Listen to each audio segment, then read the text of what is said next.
Hi, everyone. Welcome back to On the Live. I am so excited to continue this series on emotional resilience, and I'm thrilled to have Alecia May with us. Alecia, thank you for being here. Tell me where you're joining us from today. Yeah, thanks so much for having me. I'm actually in Ontario, Canada, so somewhere up north right now. Yes, you're up north and I'm down south. Yeah, absolutely. Yeah, so it's pretty here, but still cold. Yes, I'm going to share some of our heat with you because it was. Thank you. Yes, please. We celebrated yesterday because it rained in the afternoon and it dropped from like 104 to like 98, Wow. Yeah, no, that's not happening here. So, Alecia, you're an international event and sponsorship strategist. And so I would love for you to tell everyone in your own words who you are and what you do. Absolutely. So I produce events for female entrepreneurs. I also teach and coach. I have a podcast as well called the Six Figure Event Podcast. And I help people and entrepreneurs get sponsorship for their events, as well as teach them and coach them through how to have a successful, profitable event. And so that's the basis of my business. And I do have a lot of courses and other things like that online that you can go ahead and read, blogs, etc. But my main passion is bringing people together. Yes. And I mean, that's how we met. That's what I know you for. So, I ask every guest this same question, because as entrepreneurs, as mothers, as humans walking through this life, we're going to have times when we really learn emotional resilience. But I want to start with how you define that. What does that look like to you? Yeah, I mean, I think emotional resilience is really just allowing yourself to persevere through crisis or stress or something, a situation that most people would back down from. That's kind of my definition, where instead of, just kind of sitting there and thinking, okay, I'm in this and I'm going to stay in this and not do anything to get out of it. It's kind of like a sticky tar situation where you're like stuck to the ground and you don't know which way to go. So, my definition is definitely getting out of that stuck place and getting to that next level, as hard as it may be, or as difficult, or as, however long it takes you. For me, it doesn't matter. It's the fact that you got there, right? So it's being able to really go through life and make the decisions that you want and you need, again, regardless of how stuck you feel, how crazy it feels. I think we're in a period right now where it is something that you need because of what's happening in the world. A lot of people want to just stay back and not do anything. And I had that time period too, where I'm just like, what do I do next? But I love this. This is so needed right now, because it's good to hear from people that are, directly impacted or need that extra kind of bump or support in order to get their next step or the next thing that they want to do, even though they may not know what it is yet. That's just the truth right there. Like, even if you don't know what it is, you know that you need to have some sort of forward motion. I found even when I've gone through really hard times, even if I can have a new emotion, that's progress, right? If I can go from sad to angry, that's progress, because at least it's a change. Absolutely. The change and being a chameleon is really hard, I think, because a lot of people are so used to being a certain way and doing certain things and having a routine and doing the same thing. Some of my friends and colleagues, they are so okay where they are in their life, from the outside in. But then when you talk to them, it's like, I hate my life, or I hate my job, or I hate this, or I don't like this. And it's like, okay, this is the time to change it then. Here's your opportunity. But a lot of people, I mean, not most, but a lot of people don't take that opportunity because it's scary, right? It's the fear. Fear's best friend, right? Fear is our best friend. So, it's taking that fear.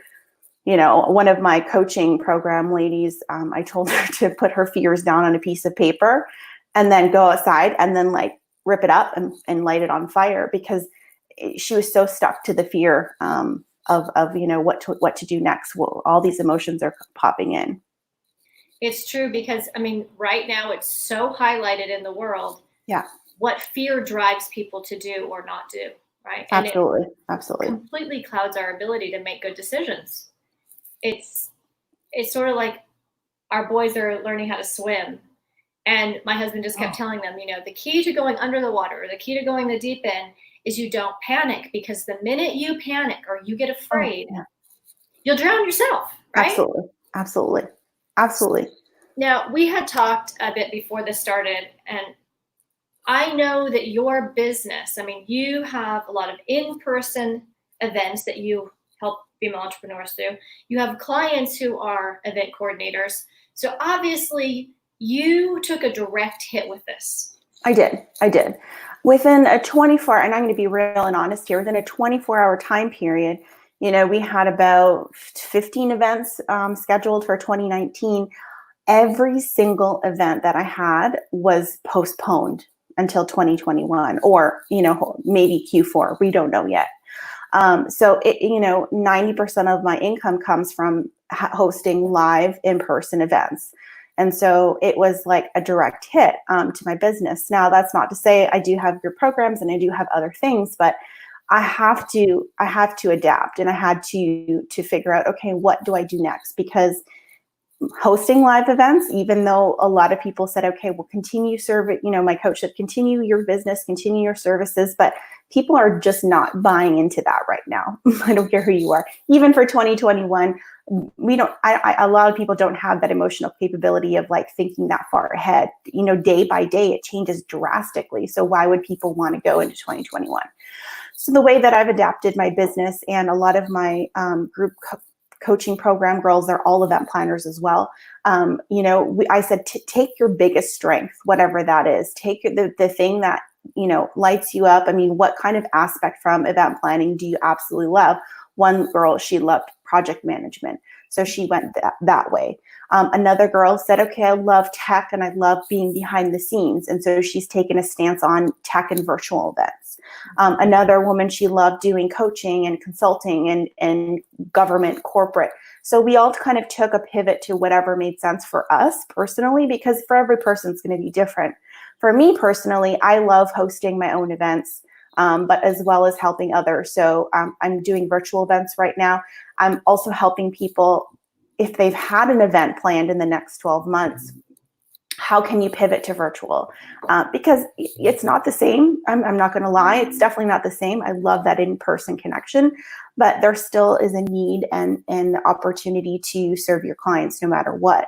So, figuring out, I just had my own summit called Own the Future Summit, which I was really passionate about because for me, it was like, oh gosh, what do I do next? Right. That was one question that was popping up in my mind every day. And so I put on the summit. We had a lot of great people come on, and I wanted to really see how this could translate into a potential business for the next 12 months. And so from that came multiple clients, which I'm very, thankful and grateful for. And also some consultation. So I think, that way that I'm pivoting is needed, because a lot of my clients, again, have like contracts and hotel contracts and sold tickets to their events. So they need to do something with that ticket, or, it's going to be gone. So that's my adaptation currently.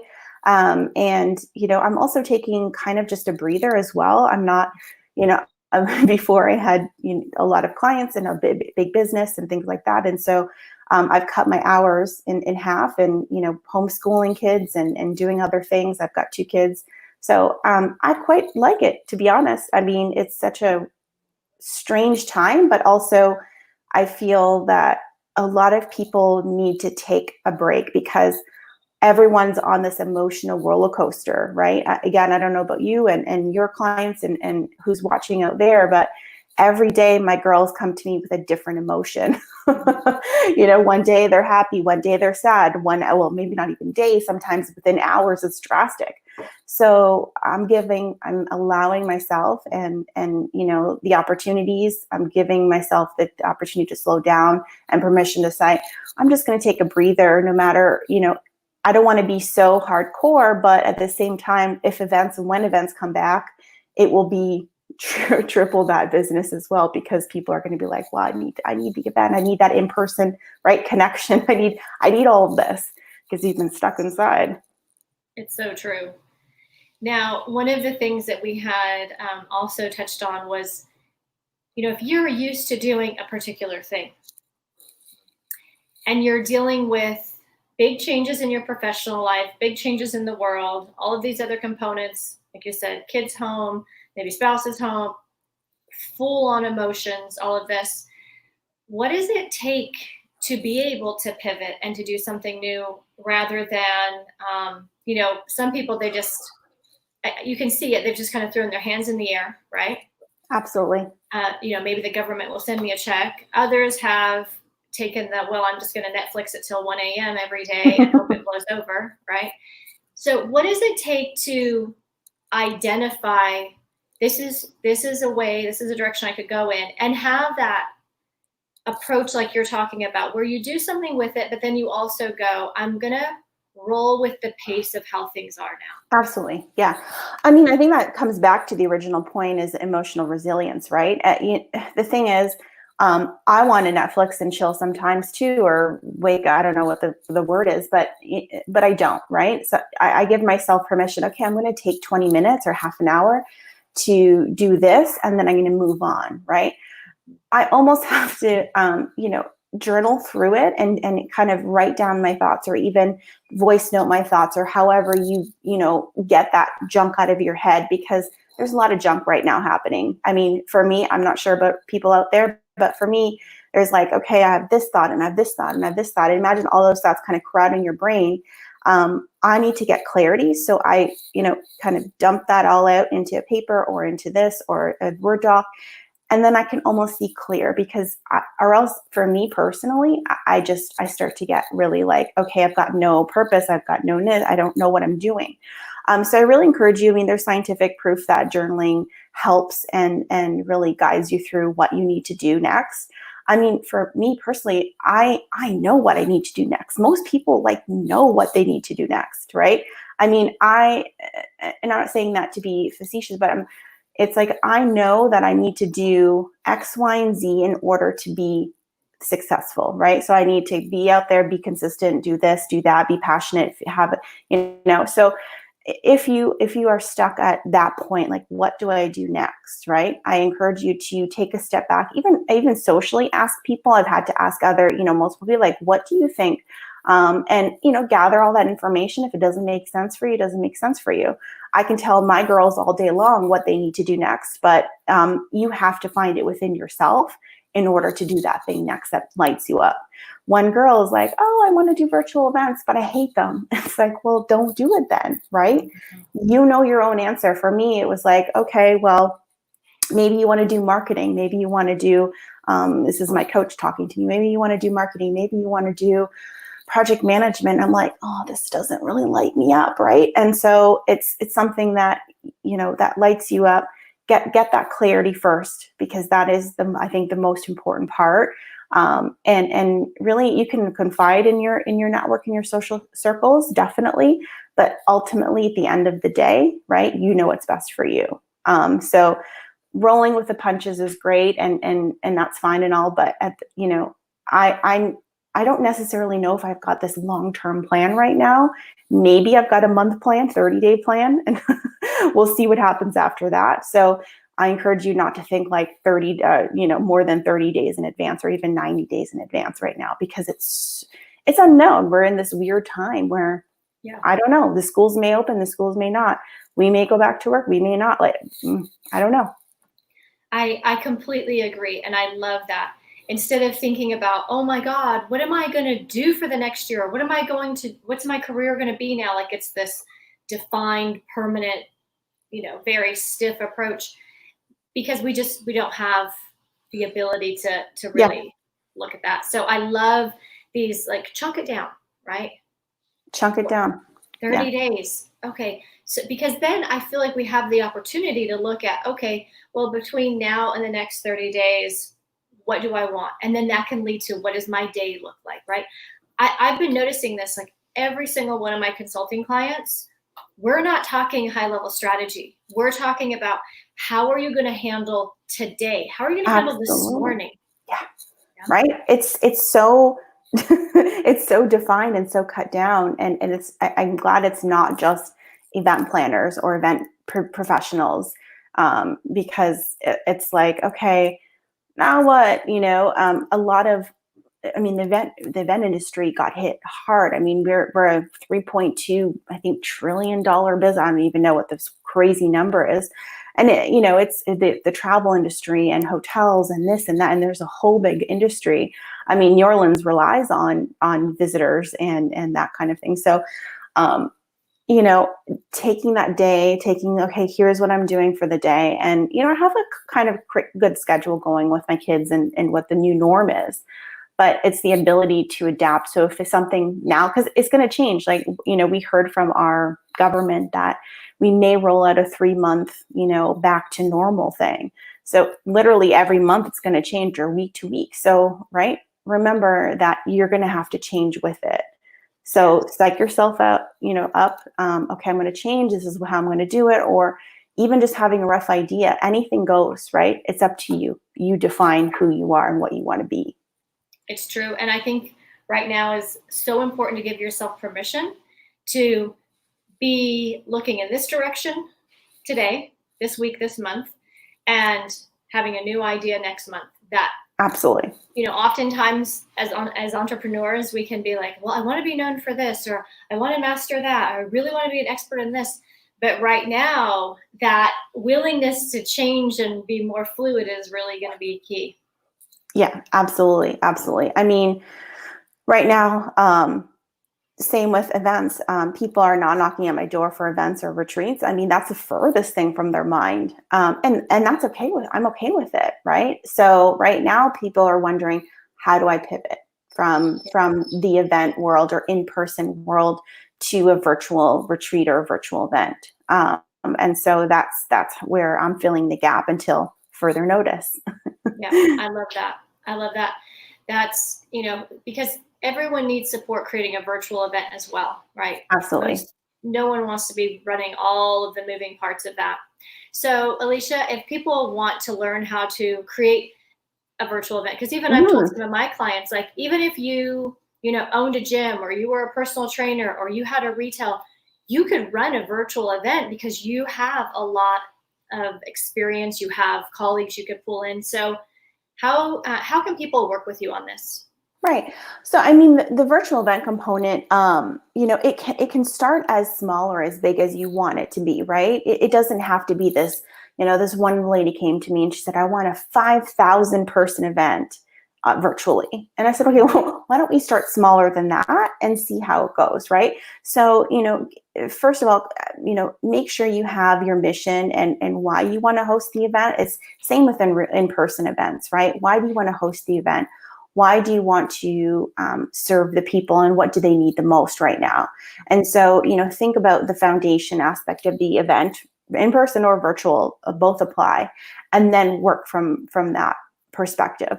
But for me, motto right now is the simpler, the better, because we don't need to make this complex 18-day, 500 speakers. We can just make it a fun 2-day conference or summit that really speaks to what your audience needs right now. It can be held on Zoom. It can be hosted on other platforms.